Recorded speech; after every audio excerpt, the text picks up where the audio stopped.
Bonjour, je suis Pascal Gauche.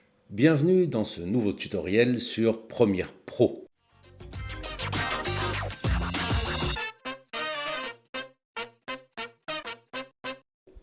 Alors aujourd'hui, nous allons nous intéresser aux nouveautés de Premiere Pro 2023. Et oui, le temps passe et cette dernière mouture vient de sortir il y a quelques jours seulement, donc je vous en donne la primeur.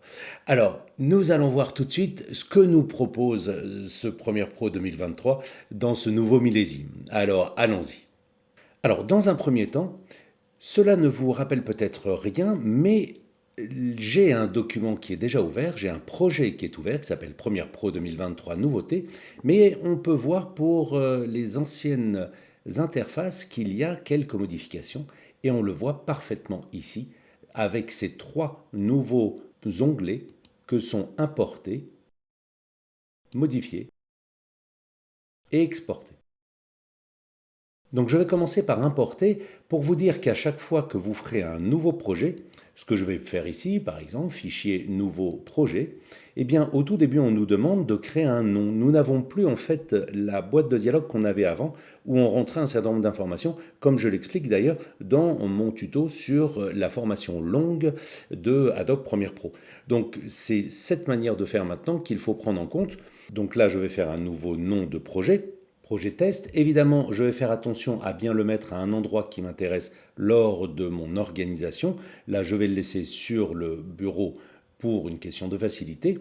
Donc cette interface se présente de façon évidemment complètement différente de ce qui se passait précédemment. Et nous avons avec à gauche notre arborescence classique avec nos disques locaux qui sont ici, les périphériques qui sont là, et si jamais vous avez évidemment des NAS, si vous avez des serveurs ou autres, ou des disques durs qui sont branchés, vous y aurez évidemment accès. À l'intérieur de cette zone-ci, vous êtes là pour le moment, je me suis mis sur Going Home Project, qui est le projet qui est donné pour faire des tests à l'intérieur d'Adobe, et nous voyons les différents sous-dossiers en fait qui apparaissent à l'intérieur de ce projet Home. Alors, j'attire votre attention sur une chose qui est quand même extrêmement étrange. Vous voyez que je suis remonté d'un niveau et là je vois le projet Going Home visible actuellement. Si je clique qu'une seule fois dessus, regardez ce qui se passe. Il est devenu bleu. Si maintenant je double-clique dessus, regardez ce qui se passe. Tous les sous-dossiers sont devenus bleus aussi. Ce qui veut donc dire que systématiquement, pour l'ensemble des éléments qui sont sélectionnés et en bleu, ils vont tous être importés si vous commencez, si vous demandez à importer ces éléments directement. Donc faites bien attention à ne mettre en bleu que les dossiers qui vous intéressent.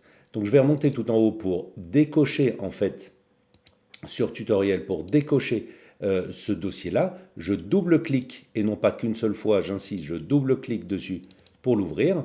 Je vais ensuite sur, par exemple, le footage qui est là, qui veut donc dire que ce sont les films à ma disposition, les rushs. Puis voilà, ils se sont chargés et je peux voir maintenant, grâce à cette petite barre, en passant ma souris dessus, eh bien, je peux visualiser, comme dans l'explorateur des médias de Premiere, les vidéos qui se trouvent en dessous. À partir du moment où je décide de prendre des éléments, eh bien, je peux les sélectionner comme ceci. Et en les sélectionnant comme cela, regardez, ils apparaissent en bas dans l'ordre de sélection. Donc c'est très important, si je désélectionne celui-ci, vous voyez qu'il n'apparaît plus. Celui-ci est en deuxième, si je resélectionne celui-ci, il apparaît maintenant en troisième. Donc cet ordre de sélection va vous permettre, pourquoi pas, si vous le désirez, de pouvoir créer comme ça un ours extrêmement rapidement. Ensuite, que se passe-t-il? Eh bien, lorsque vous avez sélectionné vos différents éléments, je passe ici sur le fait de zoomer qu'on avait avant, sur le fait de l'avoir en liste ou en icône. Je vais dans les paramètres d'importation et là je peux soit copier le média. Là ça veut dire que pour ceux qui travaillent avec des cartes SD ou des serveurs et qui veulent absolument avoir le matériel sur leur ordinateur, ou alors au contraire d'une carte SD pour l'avoir sur un serveur central, eh bien en cochant cette petite case ici, systématiquement, quand vous aurez récupéré ce matériel de votre carte SD ou d'un serveur, il sera copié automatiquement sur votre disque dur avec une vérification qui vous permet de vous garantir en fait la bonne arrivée de vos éléments de la carte SD ou de n'importe quel support sur votre disque dur. Donc là évidemment je ne vais pas le faire pour le moment. Là il me dit où ça doit aller. Je peux créer un nouveau chutier. Eh bien ça c'est pas mal. Pourquoi pas? Je crée ce nouveau chutier et je l'appelle Rush. Parfait. Et je peux aussi, en plus, pourquoi pas créer une nouvelle séquence. Et cette nouvelle séquence, je peux même lui donner un nom. Et bien là, ours. Et voilà. Et maintenant, si je fais créer, eh bien, ça m'importe directement les éléments dans un nouveau projet qui s'appelle le projet test, dans lequel il y a mon ours qui est là, et mon ours a les 3 éléments les uns après les autres dans l'ordre dans lequel je les ai choisis. Donc ça vous permet de gagner énormément de temps, ça peut être tout à fait intéressant. Mais faites bien gaffe à ce que je vous dis sur le fait de sélectionner que ce soit en bleu. Attention, parce que si vous cochez votre système, par exemple, en bleu et que vous l'importez, vous allez importer tous les éléments qu'il y a dans votre ordi dans Première, ça va être une horreur. Bon, ok. Je retourne là dans mon projet Premiere Pro que j'ai ouvert pour vous tout à l'heure. Et je voulais aussi insister sur le fait de la nouvelle interface qui nous est proposée. Cette interface qui est donc très légèrement différente maintenant qu'on a fait l'importation, nous nous retrouvons dans l'onglet Modifier. Et dans cet onglet Modifier, il y a quelque chose de bien différent par rapport à tout ce qu'on avait vu. C'est que jusqu'à présent, nous avions nos espaces de travail qui étaient là. Et souvenez-vous à quel point je vous embête avec les espaces de travail et range ta chambre. Hein, et ben voilà, là il faut absolument ranger sa chambre et utiliser les espaces de travail. Et vous voyez que par défaut, en fait, il n'y a pas d'informations. Et ces informations, on les retrouve dans cette petite boîte-ci. Et cette petite boîte-ci, si je clique dessus, eh bien, en cliquant dessus, je vais pouvoir m'apercevoir que j'ai tous mes espaces de travail qui sont à ma disposition. Et il y en a plein de nouveaux. Alors, comme j'ai fait un petit micmac avec mon ordi, machin, on n'a pas forcément le même ordre. Mais ne vous inquiétez pas, a priori, vous avez comme tous les espaces de travail dont je parle. Donc vous avez tout plein d'espaces de travail donc, qui sont nouveaux, vertical, c'est pour les réseaux sociaux. Les gens des graphiques, c'était anciennement tout ce qui était le titreur. Donc c'est là où on va pouvoir y aller. Tous les panneaux, production, révision, on ira et on s'arrêtera. Ce qui est important de bien comprendre, c'est que là, je peux rétablir à tout moment la disposition enregistrée initialement. Donc voilà comment est enregistré l'assemblage à l'intérieur de Première. Mais je peux à tout moment aussi avoir de l'information là. Et on les a, ces informations, en affichant le libellé de l'espace de travail. Eh bien, si je coche ça, boum, là, voilà, je vois le nom assemblage qui apparaît. Ça, c'est très bien. Mais personnellement, ça m'embête parce que ça veut donc dire que je suis obligé d'aller cliquer ici, puis ensuite changer pour aller, par exemple, sur audio. Alors, c'est pas plus gênant que ça, sauf que moi, je privilégie le fait de voir mes espaces de travail pour faire la chasse aux clics.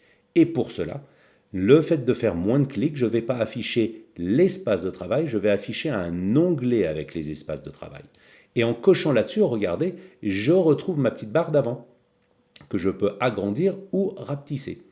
Et ce qui est pas mal là-dedans, c'est que vous allez me dire, ok, bah là je suis sur assemblage, très bien, je me suis mis sur assemblage, j'étais sur audio, mais il y en a peut-être d'autres. Sous audio, qu'est-ce qu'il y a? Bah oui, il y a les gens des graphiques, métadonnées, tout ça. Comment est-ce que j'y accède? Eh bien, j'y accède en cliquant et en glissant la barre. Ça, c'est super top. C'est vachement mieux qu'avant parce que ça me permet comme ça de me déplacer et de choisir métadonnées et de rentrer dans l'espace de travail métadonnées immédiatement.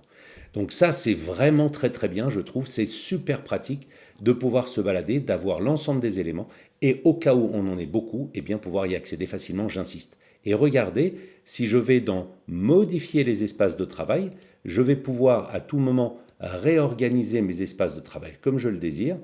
Et la grande différence avec avant, c'est que vous n'avez plus le menu à débordement. Le menu à débordement, je vous rappelle que c'était 2 petits chevrons qui étaient là et qui vous permettaient d'accéder justement aux espaces de travail qui n'étaient pas visibles là, comme maintenant je peux les tirer. Et donc vous n'avez plus ça, vous n'avez que menu qui remplace donc la barre et ne pas afficher. Et regardez dans ne pas afficher, je vous l'ai fait pour vous, pour ne pas vous les montrer d'office, mais regardez, ça c'est mon ordinateur. Et bien voilà, moi j'ai 10 espaces de travail, 11 parce que je garde révision aussi, j'ai 10 espaces de travail qui sont propres à moi et à mon fonctionnement. Donc je vous incite vraiment très très très lourdement à avoir vos propres espaces de travail, à les arranger comme vous voulez pour ensuite pouvoir travailler dessus de façon efficace. Et ensuite, donc, tout cela, tous ceux que vous voyez en haut, eh bien, ils descendent en bas. Et tous ceux qui sont en bas, ils montent en haut. Ça, c'est ma manière de fonctionner. Donc voilà, je vais rester de façon absolument identique à vous au niveau de la présentation. Nous allons continuer par exporter. Et là, dans exporter, je vais la faire vraiment extrêmement simple. Vous avez donc l'exportation directe vers tous les réseaux sociaux que vous pouvez, et y compris le FTP, qui vous permettra donc de le charger sur votre propre drive, bien sûr.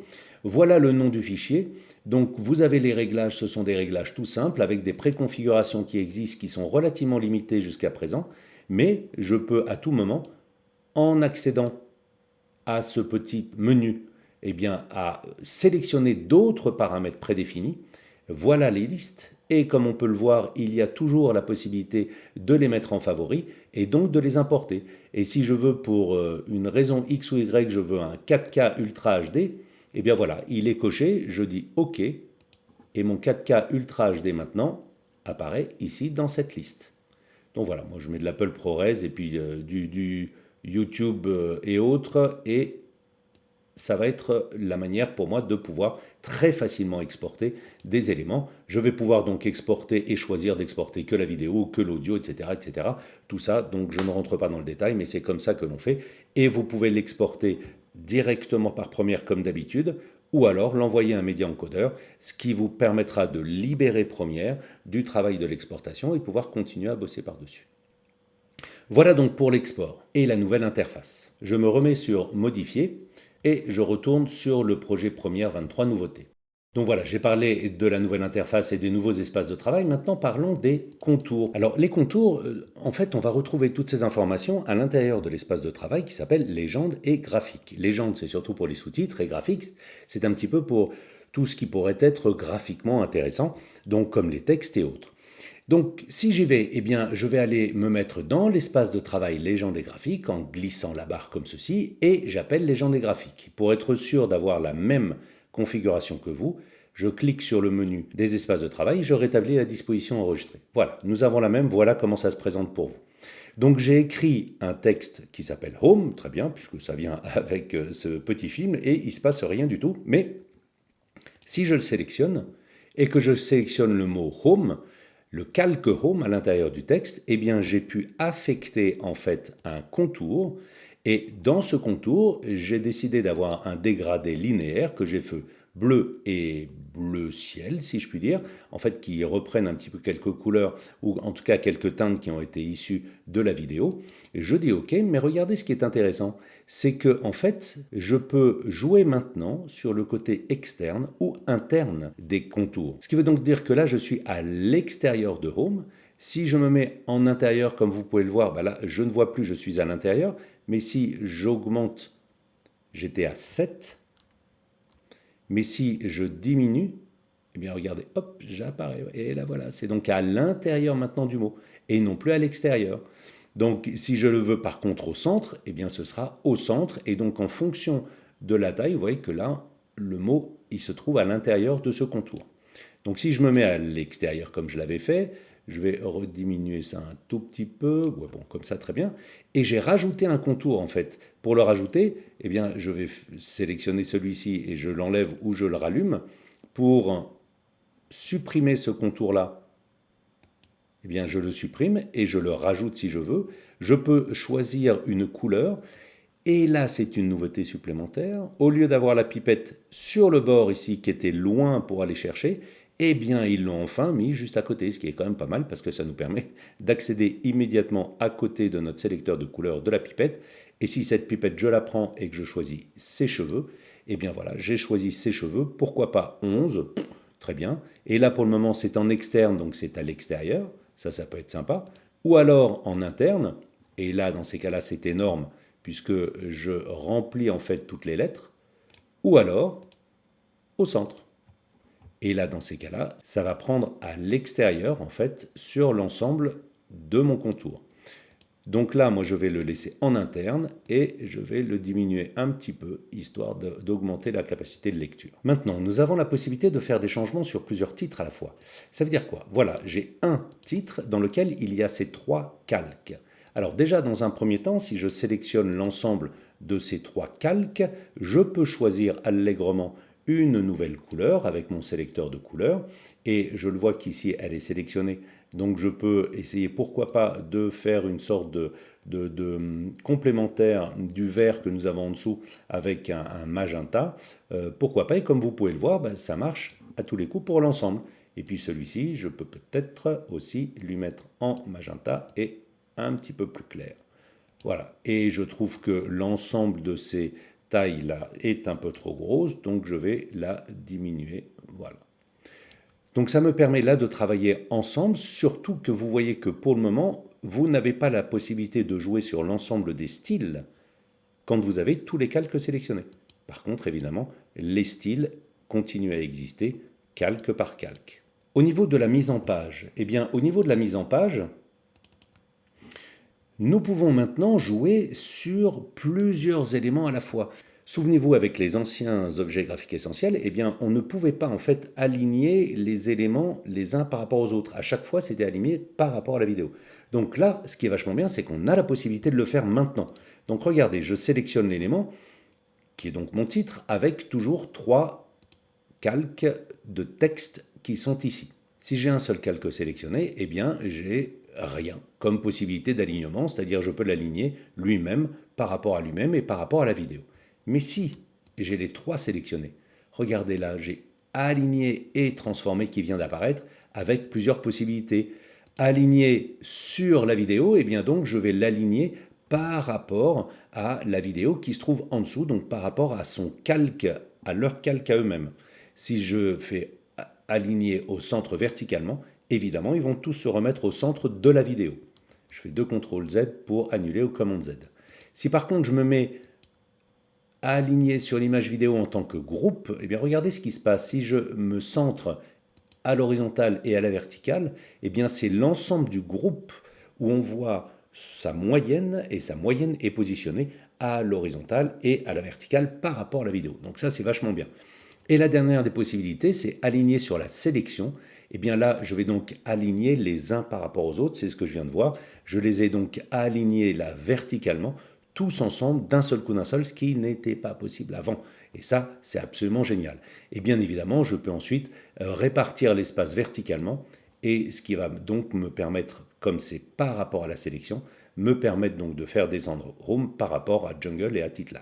Je passe à autre chose qui est un petit rappel par rapport au masquage de titres, puisque j'étais dans les titres, mais là c'est juste un tout petit rappel, c'est-à-dire que là j'ai un titre qui est ici, et si avec ce titre, eh bien, je fais un petit élément à l'intérieur de ce titre, un petit élément comme ceci rectangulaire, eh bien je peux utiliser cet élément rectangulaire comme un masque. Et ce masque maintenant il est masqué, c'est-à-dire que je masque normalement, il n'apparaît que dans sa forme, mais je peux demander à ce qu'on le voit qu'à l'extérieur de la forme. Et résultat des courses, maintenant, si je vais en sélectionnant mon calque de texte Maya et que j'aille dans ces options d'effet, j'aurai bien le calque de texte Maya qui est ici. Et si je joue sur 2 petites images clés comme ceci, eh bien ça va me pouvoir me permettre de faire disparaître ou réapparaître un élément masqué. Je vais faire un commande Z pour annuler. Donc ça va être mon arrivée.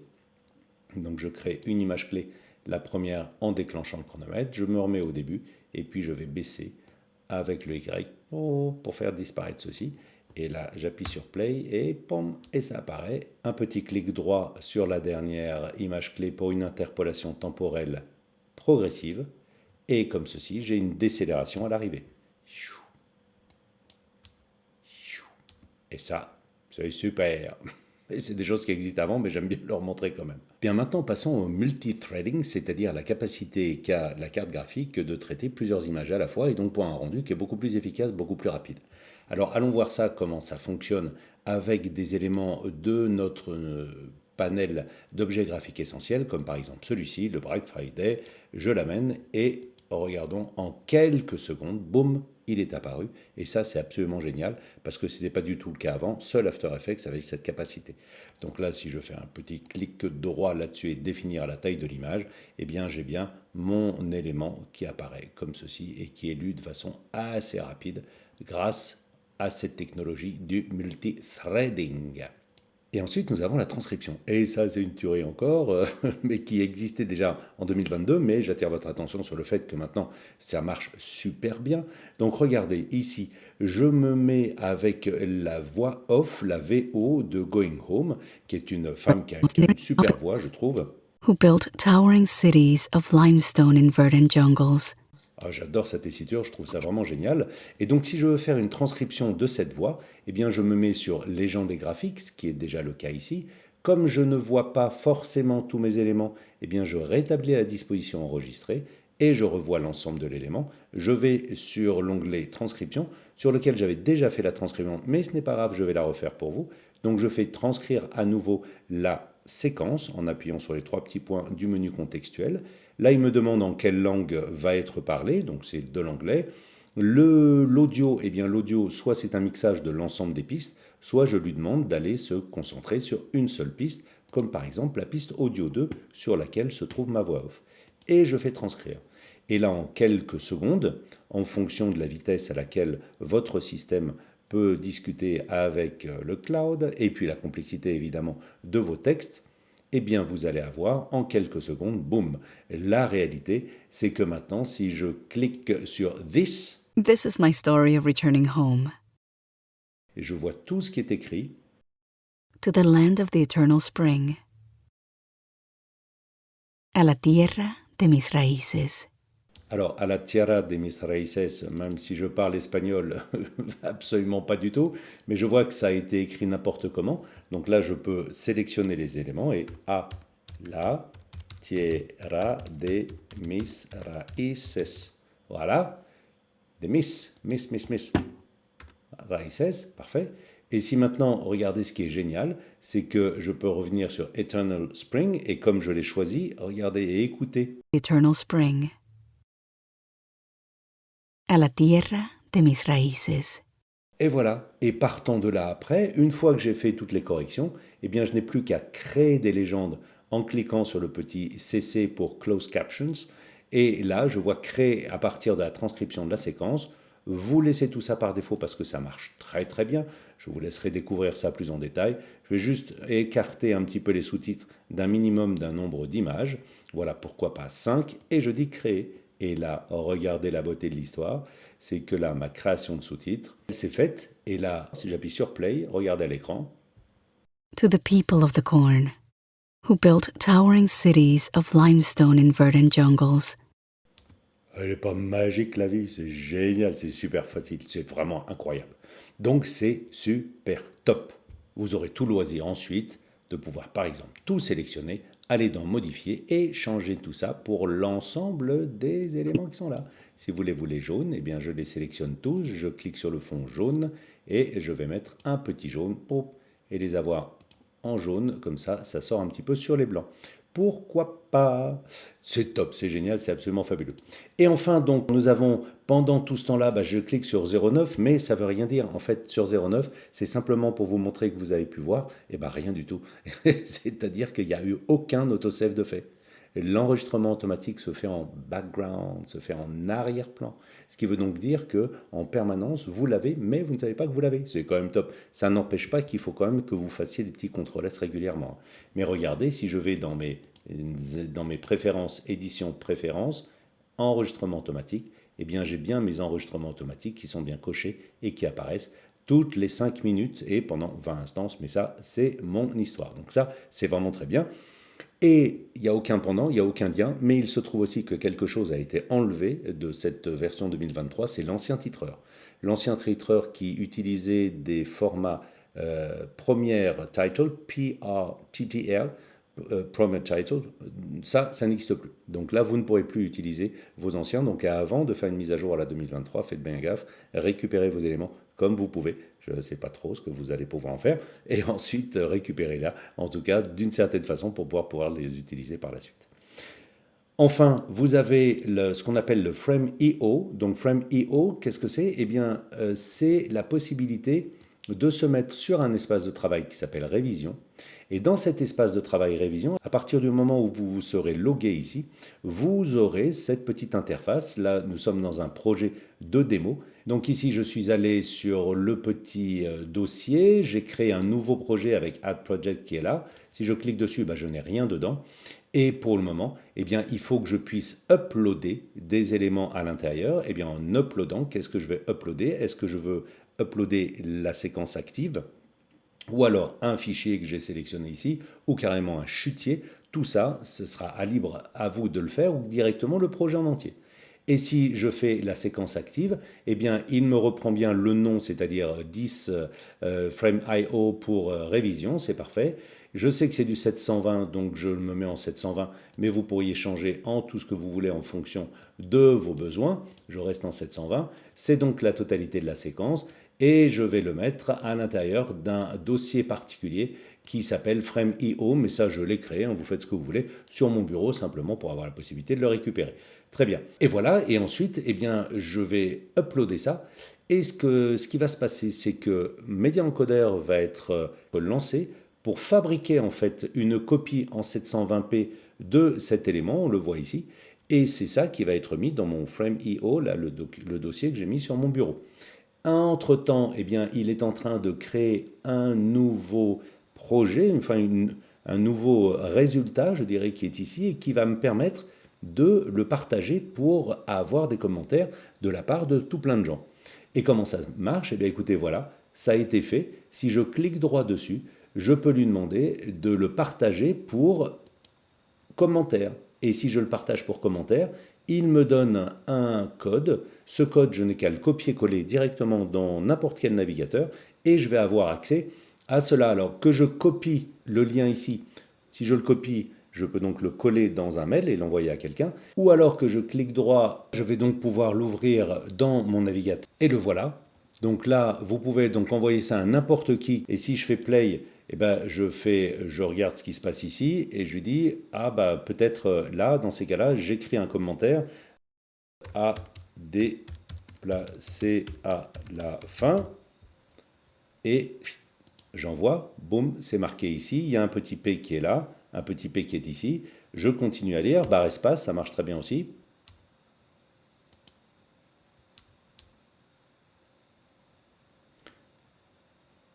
Puis, pourquoi pas à cet endroit-là, ici, boum, pourquoi pas, là je vois qu'il y a un problème de colorimétrie, donc PB colorimétrie, voilà, et parfait, je l'envoie, et puis This is my story of returning home. on entend la jeune femme, très bien, c'est parfait.